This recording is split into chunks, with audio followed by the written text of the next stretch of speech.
Correct కొలతలతో సంవత్సరం పాటు నిలువ ఉండే ఆవకాయ పచ్చడి టేస్టీగా ఎలా చేసుకోవచ్చో ఈ వీడియోలో చూసేయండి. 3-4 గంటల ముందు మామిడికాయలని నానబెట్టేసి తడి లేకుండా బాగా తుడిచి ముక్కలు కొట్టించుకోవాలి. ప్రతి ముక్కకి టెంకు ఉండేలాగా చూసుకోవాలి. అప్పుడే పచ్చడి చాలా రోజులు నిలువ ఉంటుంది. మామిడికాయ ముక్కల్ని ఏదైనా ఒక గ్లాస్తో కానీ గిన్నెతో కానీ కొలిచి యాడ్ చేసుకోవాలి. 5 కప్పులు అయ్యేలాగా.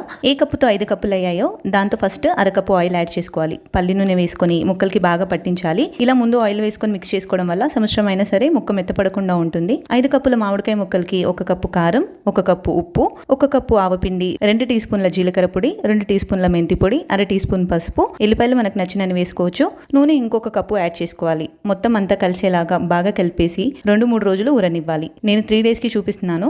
ఆయిల్ ఇలా పైకి తేలి ఉంటుంది. ఇప్పుడు మొత్తం అంతా బాగా కలిసేలాగా మళ్ళీ ఒకసారి కలిపేసి టేస్ట్ చెక్ చేసుకొని ఉప్పు తక్కువైంది అనుకుంటే ఈ టైంలో యాడ్ చేసుకోవచ్చు. పచ్చడి స్టోర్ చేసుకున్న తర్వాత లాస్ట్లో పచ్చడి కలిపిన గిన్నెలోకి వేడి వేడి అన్నం వేసుకొని తింటే ఆ టేస్టే వేరు.